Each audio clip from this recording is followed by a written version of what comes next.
In a unique period from the early 60s to the early 70s, a group of social scientists conducted a series of experiments examining the nature of human behavior and its relationship to social conventions and situations. In this setting, I allow things to be done to me that I wouldn't allow in any other context. The dentist is about to put an electric drill into my mouth.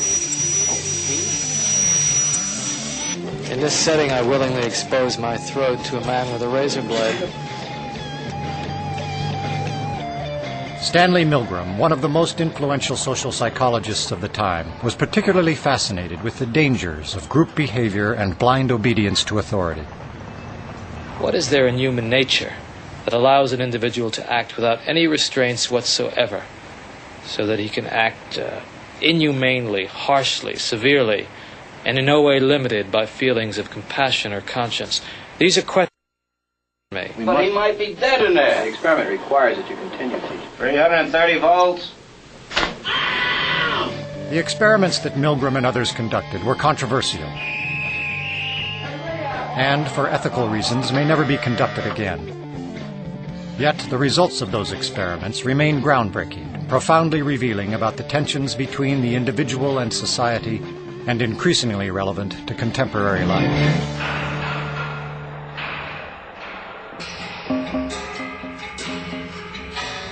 In 1962, Stanley Milgram shocked the world with his study on obedience. To test his theories, he invented an event that would become a window into human cruelty. In ascending order, a row of buttons marked the amount of voltage one person would inflict upon another. Milgram's original motive for the experiment was to understand the unthinkable: how the German people could permit the extermination of the Jews.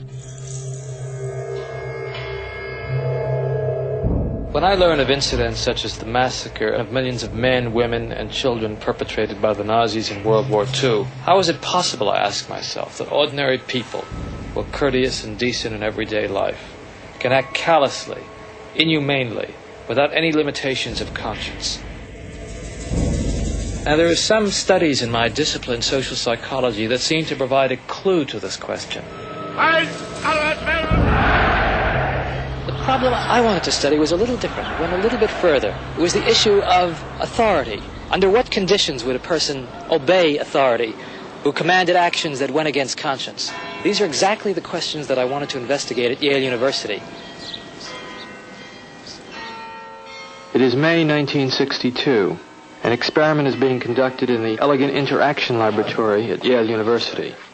The subjects are 40 males between the ages of 20 and 50 residing in the greater New Haven area. Psychologists have developed several theories to explain how people learn. One theory is that people learn things correctly whenever they get punished for making a mistake. 40 years later, Milgram's infamous experiment, obedience, is still taught in classrooms around the world.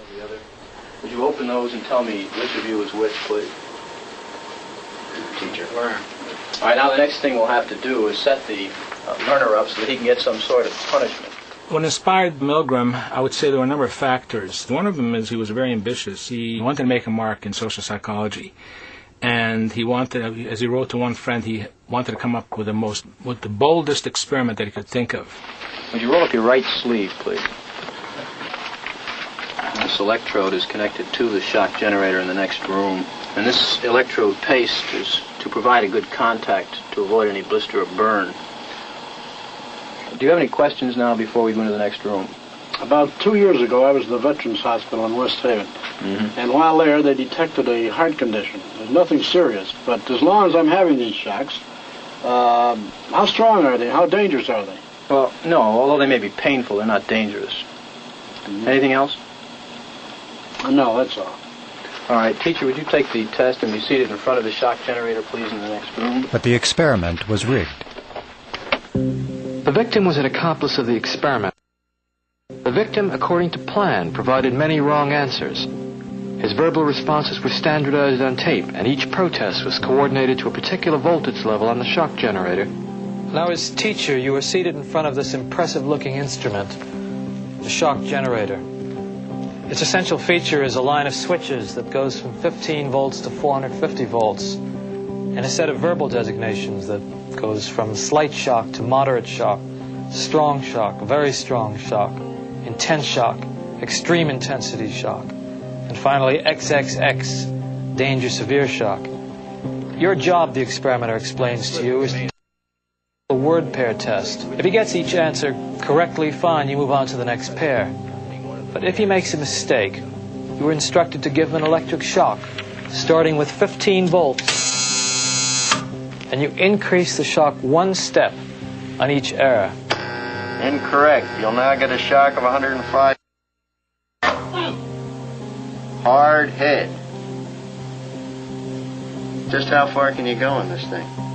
As far as is necessary. What do you mean as far as is necessary? Milgram was very much aware that obedience is a necessary ingredient for society to function. But he focused on the darker side of obedience. Incorrect. 150 volts. Sad face. Wait a minute. That's all. Get me out of here. I told you I had heart trouble. My heart's starting to bother me now. It's absolutely essential that you continue. You got no other choice, teacher. Oh, I have a lot of choices. My number one choice is that I wouldn't go on if I thought he was being harmed. Now this man makes disobedience seem a very rational and simple deed. Now other subjects respond quite differently to the experimenter's authority. Wrong. It's hair. 75 volts, Jim. Please continue. Some psychologists were troubled by the ethics of it. Many, if not most subjects, found it a highly stressful, conflicted experience. People are stammering, stuttering, laughing hysterically, inappropriately. 150 volts. Experimenter. That's all. Get me out of here. I told you I had heart trouble. My heart's starting to bother me now. Get me out of here, please. Let me out of here. You have no right to keep me here. Let me out. Let me out of here. Let me out. Continue, please. Let me out of here. My heart's bothering me. Let me out. Let me out. Clearly, when we say people went to the top of the chalkboard, it wasn't like they were going blithely, sadistically. People went stop and go, stop and go. They were in a state of conflict, which was created a tremendous amount of stress. So that was the main critique. This will be at 3:30.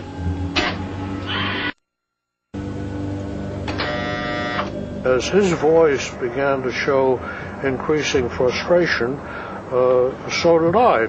And I was really in a state of real conflict and agitation. One of Stanley Milgram's basic contributions was that you don't ask people what they would do given this hypothetical situation. You put them in the situation. Wrong. I want the 180 volts. Please continue, teacher. 180 volts. I can't stand the pain. Let me out of here. Can't stand it. I'm not going to kill that man there. According to Milgram, one of the things that's a prerequisite for carrying out acts that are evil is to shed responsibility from your shoulders and hand it over to the person in charge. I mean, who's going to take the responsibility if anything happens to that gentleman? I'm responsible for anything that happens here. Continue, please. Next one, slow. He didn't hold any gun to anybody's head. Just the fact that he conveyed a sense of authority. Roughly 60-65% of the people went all the way to the top of the shock board. 450 volts. That's it. Now continue using the last switch on the board, please. The 450 switch for each wrong answer. Continue, please. I'm not getting no answer. Don't the man's health mean anything? Whether the learner likes it or not, we But must... he might be dead in there. Milgram made the point, I think very effectively, that the Nazis weren't all a bunch of psychopaths at Belsen and Dachau. A death camp from the middle class in New Haven. Well, who was actually pushing the switch? I was. But he kept insisting. I told him no, but he said he's got to keep going. What kind of obedience would Milgram get today if he were to do the experiment today? Probably about the same. Probably about the same. Why? I don't know. I think people are just inherently obedient. It just really shows like how far human beings will go to appease what they perceive to be an authority figure.